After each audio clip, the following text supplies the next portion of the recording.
Good old Texas Showdown to start off the Sunday set of games in day two. The Spurs are on one seed. Obviously, we know the story. They lost in Game 7 of the Finals last year. They were one win away from beating the Miami thrice, Big Three as I call them in Miami.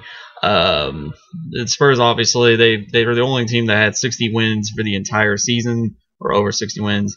And of course, the Mavericks are the 8th seed, who had a chance to be the 7th seed, but they lost to the Grizzlies the other night, so that's where they're at. Mavericks obviously led by Dirk and newcomer Monte Ellis. The Spurs obviously have the same core guys and the same future Hall of Famer coach Greg Popovich.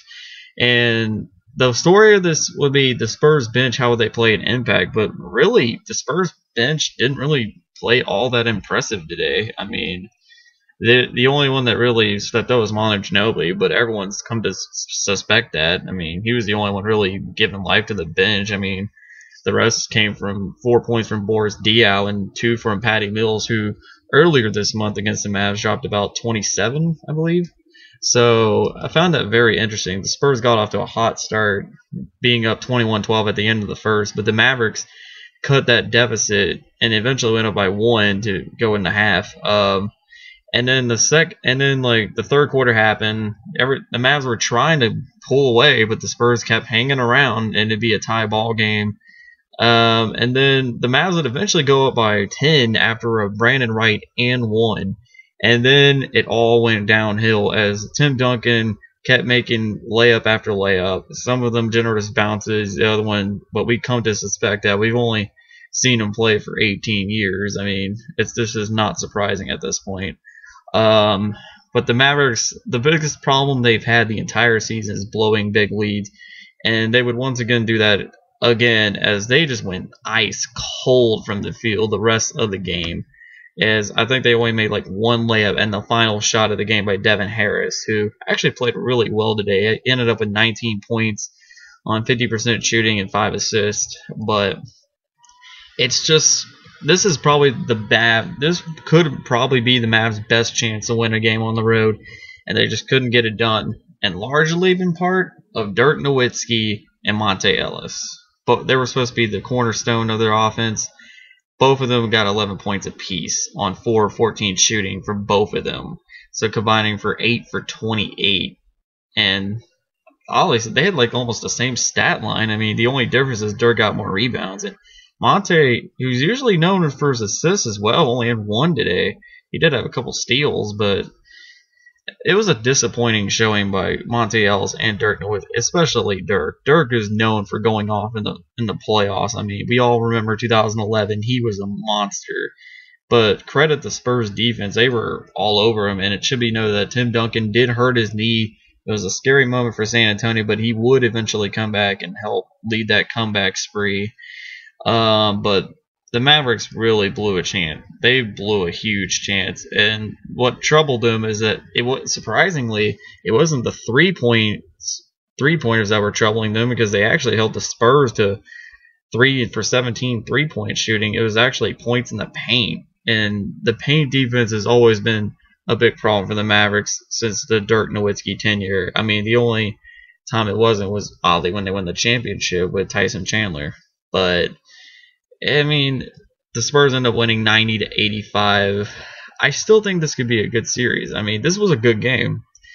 Dirk and Monte are definitely going to have to step up if they want any chance to beat the Spurs. And this could be arguably the Spurs' worst shooting night of the series going forward. I mean, I don't know if they'll shoot as bad as they do the next game or any game thereafter, but it's still a long series. It's one game. I think the Mavs have a chance, but it falls on Dirk and Monte. They want to win the series. They're both going to have to show up. Game 2 is on Wednesday.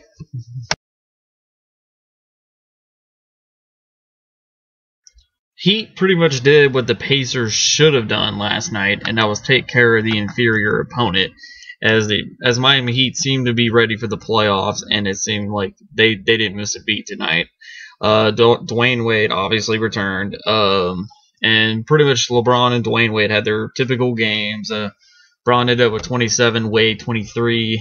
The Bobcats standout players was Kimball Walker with 20 points, and Al Jefferson 18 points, and Gary Neal, the former Spur, had 17 points. My take on this game is the Heat were ready. They took care of their business, and they haven't lost to the Bobcats since the Big Three formed.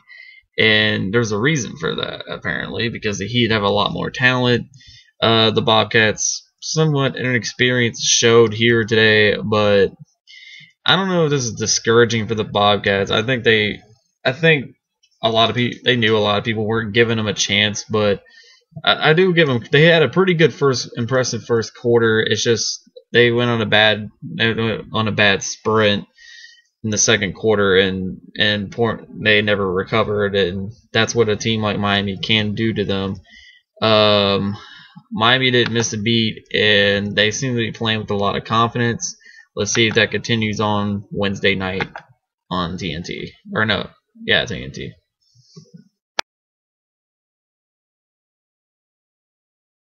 One of the more interesting games of the day, Wizards Bulls. I originally predicted the Bulls to win this in 6.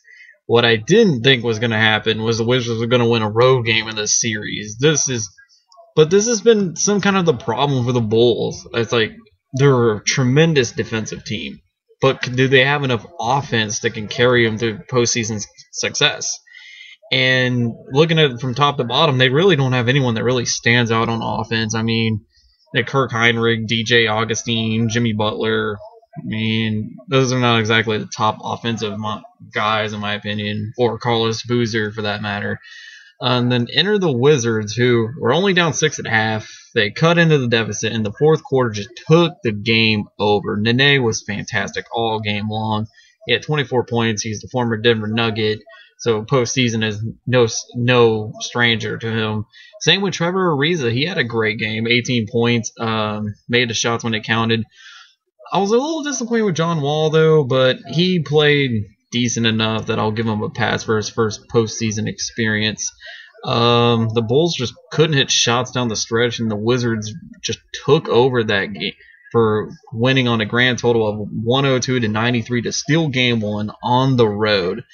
Very impressive win by the Wizards. It took a total team effort, and for them to being their first time in the postseason since the 07-08 season, I believe, this is a pretty good step in the right direction for the Washington Wizards, and they do have a bright future on their way, but can they still win this series? It still remains to be seen.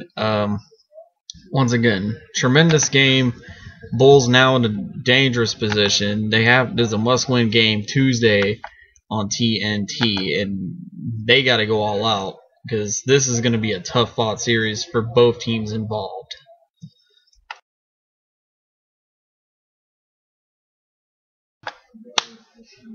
A wonderful performance. That's one of the best playoff games I've seen in quite some time. It was just gritty from both teams involved.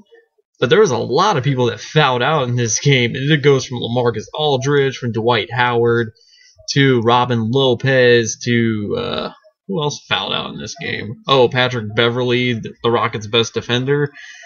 Bunch of foul outs, but it made for a very drama-filled, entertaining game from start to finish. And how else to say it? Blazers started out hot. Rockets evened it up and took a 2-point lead at half. But the fourth quarter is we want to get to the end. We want to see how did we get to the end? How did this game go to overtime? 2 reasons. Number 1, LaMarcus Aldridge. He ended the game 46 points, 18 rebounds. He was just phenomenal all night until he fouled out. And number 2, Damian Lillard is clutch. He came in, he hit a critical 3-pointer when they needed it. Of course, LaMarcus got the tip in to force it overtime. And it's just every time they needed a basket or someone to drive the lane to get free throws, Lillard was the guy. He played fantastic, and this is one of the youngest stars in the NBA. This is only his second season. This guy is going to be big. And as for LaMarcus Aldridge, this is nothing new. We've seen what he's done in the past. We haven't seen him in the postseason in the last 3 years because the Blazers have been on a little bit of a disarray. But new coach Terry Stotts seems to be pointing his team at the right direction. As for the Rockets, okay, Harden did get 27 points, but he shot 8 of 28, and when he took that last shot, I don't think he knew what he was doing. It seemed like he thought about jumping into the player, but he just froze. He just didn't take the shot till like there was .9 left, and the shot was off the mark. And really, Harden, yeah, you can look at 27 points and say, oh, well, he had a good game. No, he had an off game. I felt like he was being way too passive. 14 three-pointers. I feel like he didn't drive enough. And that's a credit to the Blazers' defense. They kept him out of the paint area. Dwight Howard actually made 9 free throws tonight. He actually shot over 50%. Good job, Dwight. Good job. He shot 9 for 21. He ended up 27 points, 15 rebounds on the day. Terrence Jones, he had 13 rebounds too. I don't know where this kid came from. He ended up with a double-double though. Jeremy Lin didn't really get going till overtime. He ended up with 14 points on 5 of 11 shooting. Well, really, this was just an all-around effort by the Blazers from start to finish, and they needed it to take a road game of this magnitude. Am I thinking Portland's going to take the series now? I don't know. I originally had them losing at 5. Now I feel kind of dumb for that, but I don't know. It just depends. I know Portland's a really good home team, so it's going to be very interesting. But this is a must-win game for the Rockets. Like, they can't afford to go down 0-2. So Game 2 will be Wednesday night on TNT. You don't want to miss it. It is going to be awesome. Thanks for watching these Day 2 reviews. I'm out.